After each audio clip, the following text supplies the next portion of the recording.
और स्वागत है आपका मेरा YouTube चैनल नीलम पोरवाल 0821 में। और प्यारे बच्चों, कैसे हैं आप?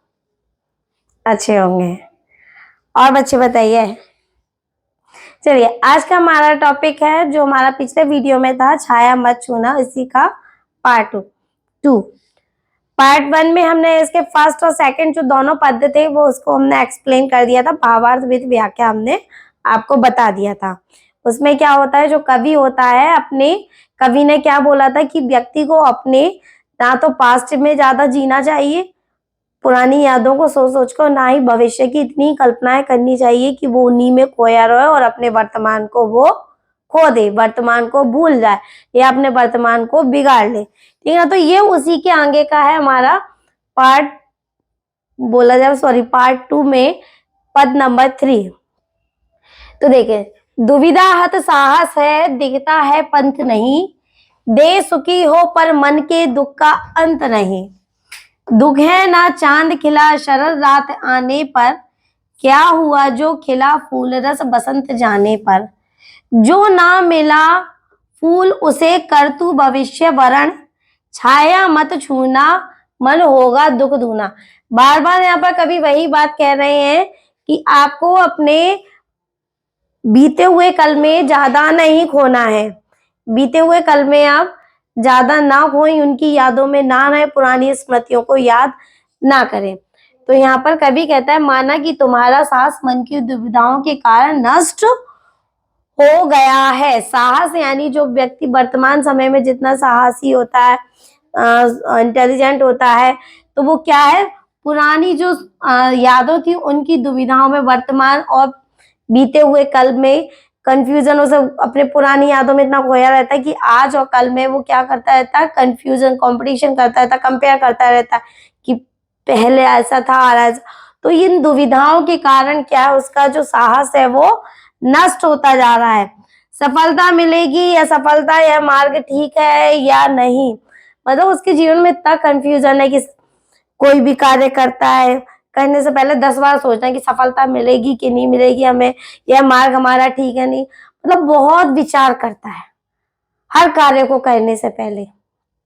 ठीक है ना, या गलत नहीं। इन दुविधाओं के कारण तुम्हारा साहस क्या हो गया है, समाप्त। ठीक है, तुम्हें आगे बढ़ने के लिए कोई रास्ता दिखता है, चाहे तुम शरीर से दुखी हो लेकिन शरीर से सुखी हो लेकिन मन से दुखी होते हो, सुख सुविधाओं के होते हुए भी तुम प्रसन्न नहीं हो, तुम इसी बात से दुखी हो। मतलब यहाँ पर जो कवि कह रहे हैं कि क्या है, व्यक्ति के पास कितनी भी सुविधाएं हैं, कितना भी सुख हो, शारीरिक तौर पे वो सुखी है पर अंदर से क्या है, दुखी, मन से वो दुखी रहता है। तो सुविधाएं होते हुए भी वो जब प्रसन्न नहीं है, तो ऐसी सुविधाओं का भी उसके जीवन में कोई मतलब नहीं, क्योंकि वो मन से सुखी ही नहीं है, क्योंकि उसके अंदर कंफ्यूजन इतना रहता है, सोचता ज्यादा है, विचार करता ज्यादा है। तो जब जो आदमी, व्यक्ति जो सोचेगा ज्यादा, विचार ज्यादा करेगा, तो वो कभी मन से प्रसन्न नहीं रह पाएगा। तो यही बोला गया है यहाँ पर कि तुम आगे बढ़ने के लिए कोई भी रास्ता अगर दिखता है तो तुम उस पर सोचते बहुत हो, और अगर तुम खुश भी हो, शरीर से बहुत खुश दिख रहा है, ऊपर से हंस रहे हो, लोगों के संग बैठ रहे हो, बातें कर रहे हो, मजा, पर तुम्हें एकांत बड़ा अच्छा लगता है, मतलब शांति भी अच्छी लगती है। क्यों? क्योंकि मन जो हमारा क्या है, अशांत। और आज के टाइम में हर व्यक्ति के अंदर यही दुविधा रहती है। हर व्यक्ति ऊपरी तौर पे सब कुछ करता है, घूम रहा है, फिर रहा है, हंसी मजाक कर रहा है, पार्टी में जा रहा है, खेल कूद कर रहे हैं, पर अंदर से सभी क्या है, दुखी होते हैं। लेकिन मन से दुखी, सुविधाओं के होते हुए भी मन क्या है, प्रसन्न नहीं है। तुम इस बात से दुखी हो कि शरद रात आने पर आकाश में चांद नहीं खिला, आशा की खुशी के अवसर पर भी तुम मन से प्रसन्न ना हो सके। मतलब आशय यहाँ पर ये दिया हुआ है, आकाश में चांद नहीं खिला, मतलब वो यहाँ पर कवि कह रहे हैं कि तुम दुखी क्यों है, क्योंकि शरद पूर्णिमा यानी जो पूर्णिमा की रात होती है, प्रकाश कहते हैं ना, उजेरा पाक बोलते हैं उसको, प्रकाश, चंद्रमा पूरा अपने पूर्ण प्रकाश के साथ आता है। तो शरद पूर्णिमा आने पर भी चांद नहीं खिला, मतलब खुशी का माहौल है, किसी भी प्रकार का, मतलब उत्सव है या कुछ भी, मतलब घर में किसी भी तरीके का खुशी का माहौल है, कुछ भी समझ लीजिए, फंक्शन है किसी, पर तुम अगर अंदर से ही प्रसन्न नहीं हो तो यहाँ पर क्या होगा, पूर्णिमा तो है पर चांद नहीं। और पूर्णिमा की रात क्यों फेमस है? चांद से। जब चांद ही नहीं है तो वो पूर्णिमा की रात का कोई महत्व नहीं है। तो यहाँ पर मतलब उत्सव मनाया जा रहा है, खुशी मनाई जा रही है, पर तुम्हारे हृदय में क्या नहीं है? प्रसन्नता।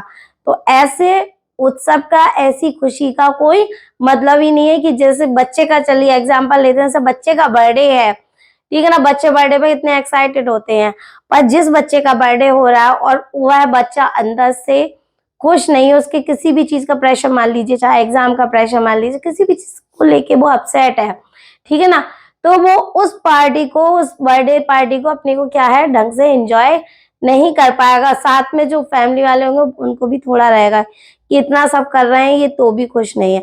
तो यहाँ पे मतलब वही बोलेगा कि पूर्णिमा तो है पर चांद नहीं निकला, तो ऐसी पूर्णिमा का क्या मतलब? यानी इतनी मतलब खुशी तो दी जा रही है पर मन अंदर से प्रसन्न नहीं है। तुम मन से प्रसन्न ना हो सके, और यदि रस्में वसंत के चले जाने पर फूल खिले तो मन फूलों का भी क्या लाभ।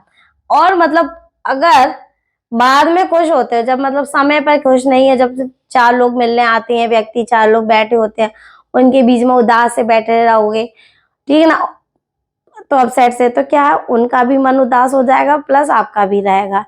और जब वो व्यक्ति चले जाते हैं, बाद में आप हंस रहे हो, बैठ रहे हो, मतलब क्या है, अब आप हंस रहे हो, मतलब जब चार लोग मिलने आए तो उनके सामने अपसेट से बैठे थे। तो क्या यहाँ पर यही बोला गया है कि अब जैसे चंद्रमा है, ठीक है, पूर्णिमा का इसमें एग्जाम्पल दिया, तो जो चंद्रमा जब पूर्णों की रात को, पूर्णिमा की रात को नहीं निकला, ठीक है, तो उस पूर्णिमा का रात का कोई महत्व नहीं, क्योंकि चंद्रमा से ही तो पूर्णिमा की रात होती है, क्योंकि चंद्रमा जो होता है अपने पूर्ण रूप में आता है, पूरे गोल आकार में एकदम प्रकाशित होगा दिखे, और जब वो चंद्रमा नहीं है तो पूर्णिमा की रात नहीं। और अगर उस पूर्णिमा की रात के बाद वो चंद्रमा दिन में दिखाई दे या अगले दिन दिखाई दे तो उसका कोई महत्व नहीं है। तो यानी बसंत के जाने के बाद अगर फूल खिल रहे हैं तो उनका कोई महत्व नहीं है। माना कि उचित अवसर पर उचित प्रसन्नता नहीं मिल पाई। कभी कभार होता है कि पर ऐसा मतलब कभी कभार क्या होता है कि हमें समय पर जो खुशी चाहिए होती है वो नहीं मिलती। हर व्यक्ति को हर समय वो चीज नहीं मिलती जो उसे चाहिए। तो क्या होता है, समय पर मतलब हम जो चीज चाह रहे थे हमें नहीं मिली, तो इसका मतलब ये थोड़ी है कि बाद में भी हम वैसे मुंह फुलाए बैठ रहेंगे।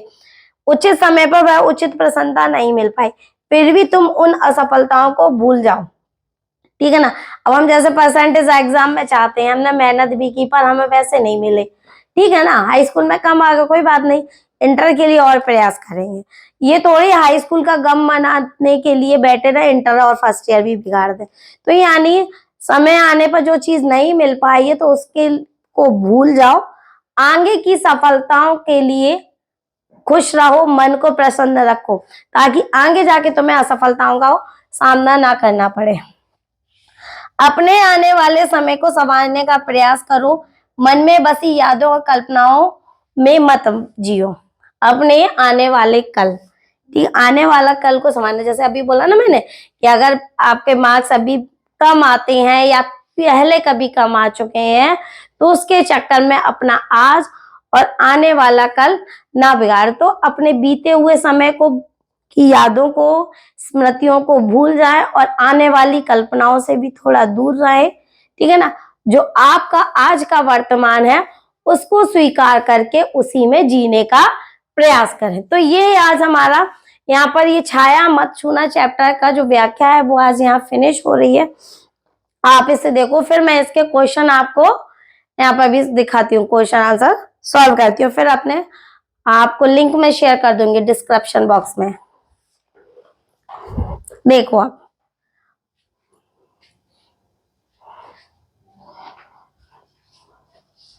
हाँ जी, चलिए अब मैं थोड़े से क्वेश्चन इसके स्किप कर लेती हूँ जो पद से ही बनेंगे, शॉर्टली होते हैं वो क्वेश्चन। जैसे कि फर्स्ट वाला हमारा था, छाया मत छूना मन होगा दुख दूना। छाया में मतलब इसमें ये पूछा गया है कि कवि ने छाया को छूने से क्यों मना किया? छाया का मतलब मैंने बताया था, छाया को छूने से मतलब है जो पुरानी स्मृतियां हैं या आने वाली कल्पना है, तो व्यक्ति बार बार सुनकर वो सोचकर क्या होता है, दुखी होता है। तो यहाँ पर ये बोल रहा है इसलिए मना किया है क्योंकि इससे हमारे अभाव फिर से हरे हो जाते हैं। अभाव हरे होते मतलब हमारे जो पुराने दुख होते हैं या जिन चीजों का हमें अभाव है, मतलब अच्छी बुरी जो भी यादें वो क्या है फिर से ताजी हो जाती हैं और हमें पुराने लोग पुराने क्षण वापस मिलते तो नहीं है, हाँ, पर वे एक हुक सी छोड़ जाते हैं। मतलब जो पुराने समय में लोग हमारे साथ होते, कुछ अच्छी अच्छी यादें होती हैं, उनमें मतलब कुछ बुरी भी होती हैं, तो वो क्या है हमें मिलती तो है नहीं, पर क्या होती एक हुड़क सी निकल आती है, मतलब एक उत्तेजना सी जागती है उनसे मिलने के लिए और हमें अपना वर्तमान और अधिक खाली प्रतीत होने लगता है। अगला क्वेश्चन है छाया को छूने का परिणाम क्या होता है? तो छाया को छूने का परिणाम यहाँ पर बताएगा पुरानी मीठी यादों में जीने का परिणाम हमेशा क्या होता है, दुखमय होता है। पुराना समय होता है, बचपन था वो निकल गया, यंग एज है तो वो निकल जाएगी। अगर हम ओल्ड एज पे अगर अपने यंग एज के बारे में सोचेंगे तो दिक्कत आएगी, या जो टीनेजर एज चल रही है उसमें हम अपने बचपन की लेकर सोचते रहेंगे, क्योंकि समय के हिसाब से सब बदलाव जरूरी है। तो पुरानी बातों को अगर ज्यादा सोचेंगे तो क्या होता है, जीवन दुखमय कष्टमय हो जाता है। हम पुराने दिनों के लद जाने पर दुखी होते हैं और अपने अवास्तविक दुखों को याद करके अपने वर्तमान जीवन को अधिक दुखी और अभावग्रस्त कर लेते हैं, क्योंकि जो हमारे पास पुराने टाइम में जो चीजें थी आज नहीं है, ये सुविधाएं जो तब नहीं थी आज है, तो क्या होता है उसका वर्तमान पे बीते हुए कल का यानी हमारे पास्ट का हमारे प्रेजेंट पे बहुत गहरा फर्क पड़ता है। अगला है छवियों की चित्रगंध फैली मनभावनी का आशय स्पष्ट कीजिए।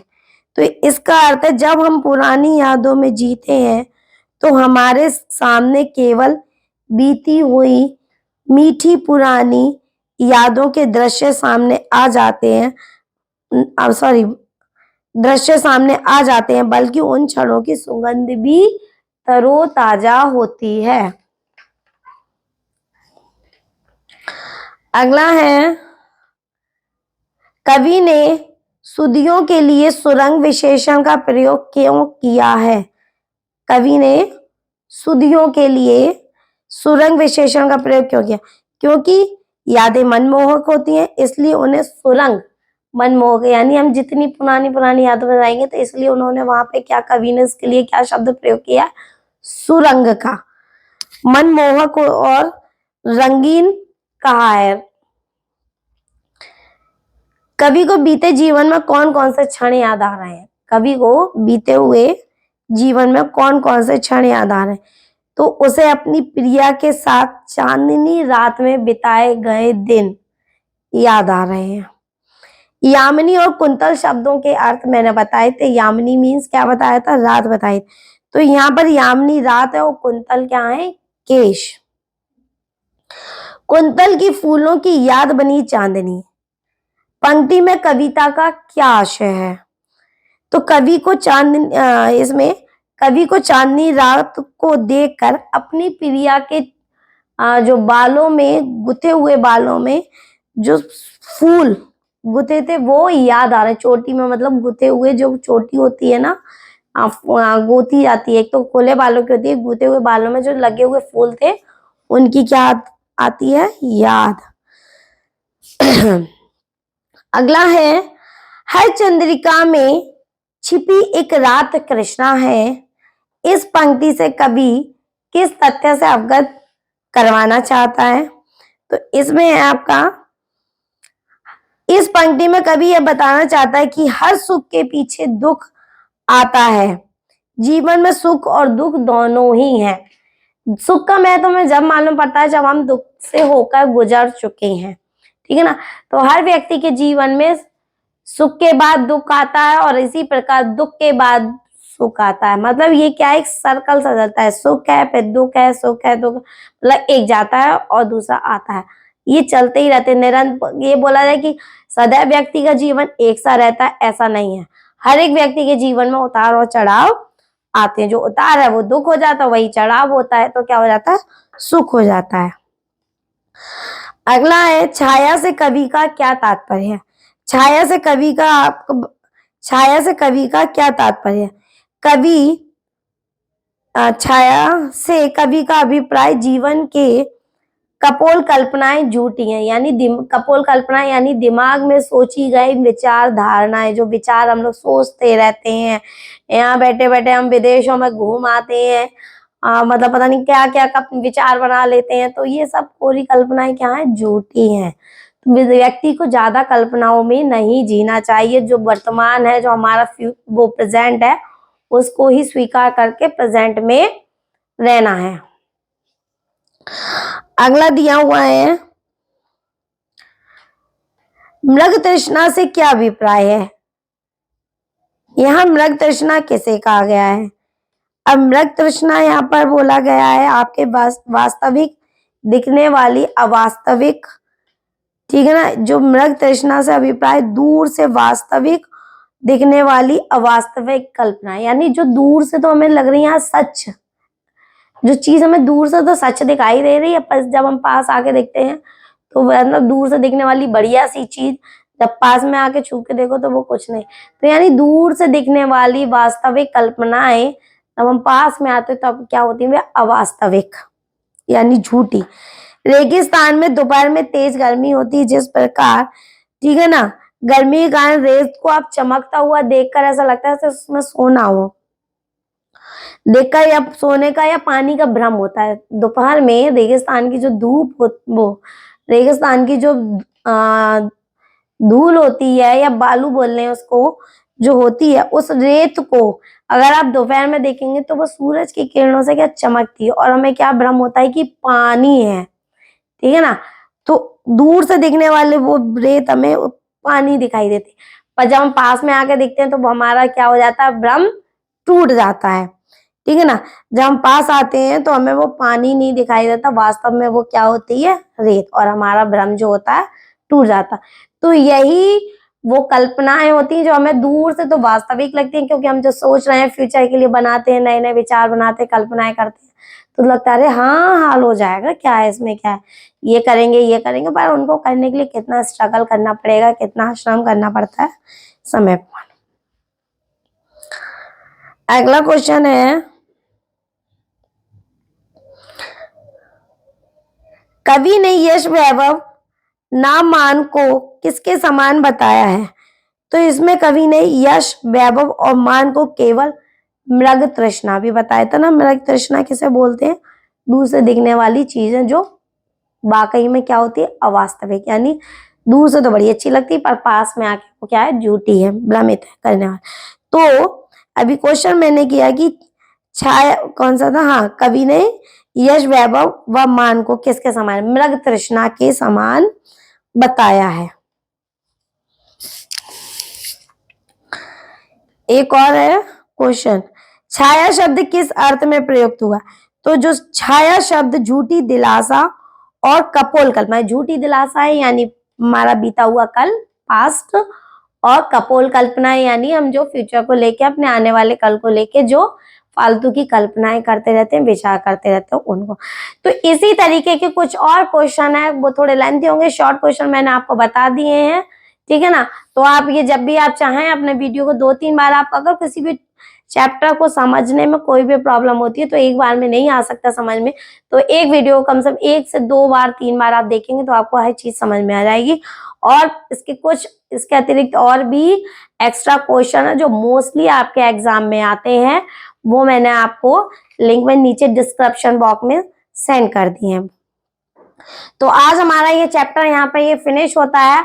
इसी के साथ अपने नए चैप्टर के साथ अपने नए वीडियो में फिर आपसे मिलना होगा। तब तक आप अपना ध्यान रखिए।